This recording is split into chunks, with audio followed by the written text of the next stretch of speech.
হাইড্রোজ হলো বিষ। আমরা জানি না একটু, আমরা কিনে খাই, আমরা জানি যে হাইড্রোজ দিয়ে জিলাপি তৈরি করে। হাইড্রোজ ছাড়া জিলাপি হয় না, এটা শুনে আমরা ছোটবেলা থেকে। আপনি ছোটবেলা থেকে শুনে আসছেন, হ্যাঁ। আপনি ভুল জেনে আসছেন। হাইড্রোজ ছাড়াই জিলাপি বানাইতে হবে।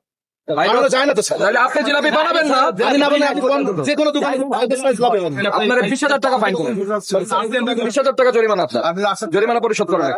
আমরা বাড়ি জানি না। আপনার বাড়ি কোথায়? আমার বাড়ি বরিশাল। বরিশাল। আপনি ভুল জানেন, হাইড্রোজ ছাড়াই জিলাপি বানাইতে হবে। হাইড্রোজ হচ্ছে বিষ, এটা দিয়ে জিলাপি বানাইতে পারবে না। সুতার ফ্যাক্টরিতে ব্যবহারের জন্য হাইড্রোজ আসে, খাবারে দেওয়ার জন্য হাইড্রোজ আসে না বাংলাদেশে। তাহলে আমরা ভুল জানছি। অফকোর্স ভুল জেনেছেন, ওখানে বসে এখানে আওয়াজ দিবেন, আর আমরা ট্রেনিং নিয়ে আসছি ফিল্ডে। এই 20,000 টাকা ফাইন আপনার, জরিমানা পরিশোধ করেন। কে জানি হাইড্রোজ ছাড়া জিলাপি বানাইতে পারে না, আসেন সামনে আসেন। না, না, আপনি কি জিলাপির কারিগর? না, আমরা জিলাপির কারিগর না, আমরা সাধারণ লোক। সাধারণ লোক। হ্যাঁ, আমি তো একবার আমার ডাকলেন তো বললাম। গভর্নমেন্ট আমাকে ট্রেনিং দিয়ে এমপ্লয়মেন্ট করেছে, এখানে পাঠিয়েছে জি। ধরার জন্য। জি। আপনি সাধারণ লোক, জি। আপনি কেন বলছেন যে হাইড্রোজ? না, আমরা ছোটবেলা থেকে তো আপনি বললেন যে এটা আপনি ভুল জানছেন। আরেকজন কে আছে?